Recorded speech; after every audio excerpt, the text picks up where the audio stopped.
வணக்கம். நான் தமிழ்நாடு மக்கள் விடுதலை இயக்கத்தின் தலைவர் முனைவர் ஜீவானந்தம் பேசுகிறேன்.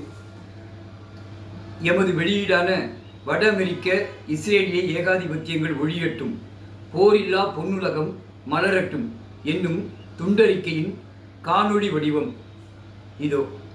அன்பார்ந்த உழைக்கும் சொந்தங்களே, விடுதலை போராளிகளே, போர் வெறி பிடித்த வலதுசாரி வட அமெரிக்க அதிபர் டொனால்ட் ட்ரம்ப் ஈரான் மீதான போரை உடனே நிறுத்து. வலதுசாரி இந்துத்துவ பாசிச மோடி பாஜக இந்திய ஒன்றிய அரசே, இஸ்ரேல் மற்றும் வட அமெரிக்க ஆதரவை உடனே திரும்பப் பெறு. வட அமெரிக்காவுடன் போட்ட இராணுவ ஒப்பந்தங்களை உடனே திரும்பப் பெறு. போர்வெறி வட அமெரிக்காவின் ஈரான் கார்க் மீது நடத்தப்படும் தாக்குதலை வன்மையாக கண்டிக்கிறோம்.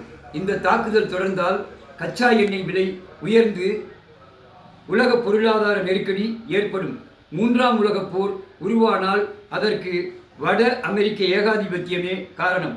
ஈரான் போர் முடிந்த பிறகு கியூபாவின் மீது முழு கவனமும் செலுத்தப்படும் என்னும் வட அமெரிக்க அதிபர் ட்ரம்ப் அவர்களின் அறிக்கையை தமிழ்நாடு மக்கள் விடுதலை இயக்கம் மிக வன்மையாக கண்டிக்கிறது.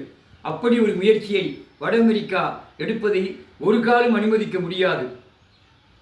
கியூபாவை காக்க இந்திய துணைக்கண்டத்தில் இயங்கும் இடதுசாரிகள் ஒருங்கிணையுமாறு தமிழ்நாடு மக்கள் விடுதலை இயக்கம் அழைப்பு விடுக்கிறது. உலகில் உள்ள 5 சோசலிச நாடுகளும் பன்னாடுகளில் உள்ள இடதுசாரி இயக்கங்களும் இந்தியாவில் இயங்கும் இடதுசாரி அமைப்புகளும் வட அமெரிக்க ஏகாதிபத்தியத்துக்கு எதிராக அணி திரள வேண்டும். ஐநா சபையே, வட அமெரிக்காவின் அடிமையாய் கிடக்காதே. போரை நிறுத்த ஐநா சபையில் வாக்கெடுப்பு நடத்தி உடனே வாக்கெடுப்பை நடத்து. போர் வெறியர்களான வட அமெரிக்க அதிபர் டொனால்ட் ட்ரம்ப் மற்றும் இஸ்ரேலிய அதிபர் பெஞ்சமின் நெத்தன்யாகு ஆகியோரை ஐநா சபை போர் குற்றவாளிகளாக அறிவித்து சர்வதேச நீதிமன்றத்தில் நிறுத்தி அதிகபட்ச தண்டனை வழங்க வேண்டும். ஈரானின் ஹோர்மோஸ்கன் மாகாணத்தில் பினாப் நகரில் உள்ள பெண்கள் பள்ளி மீது தாக்குதல் நடத்தி 168 மாணவிகளையும் ஈரானின் உச்சத் தலைவர் காமேனியையும் கொன்றொழித்த வட அமெரிக்காவின் வெறி செயலை மிக வன்மையாக கண்டிக்கிறோம். தமிழ்நாட்டு உழைக்கும் மக்களே, மத நல்லிணக்கம் நிலவும் நமது மண்ணில் RSS, பாஜக மற்றும் சங்க பரிவாரங்களின் இந்துத்துவ நஞ்சு விதைக்கப்படுகிறது. அதனால் ஈரானில் மாணவிகள் வட அமெரிக்காவின் போர் வெறிக்கு இரையான போது கூட கண்டித்து போராட இயலாத நிலை உள்ளது.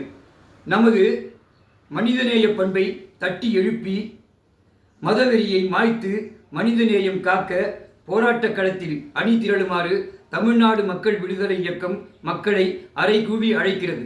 புதியதோர் உலகம் செய்வோம், கெட்ட போரிடும் உலகத்தை வேரோடு சாய்ப்போம். புரட்சிக் கவிஞர் பாரதிதாசன். நன்றி.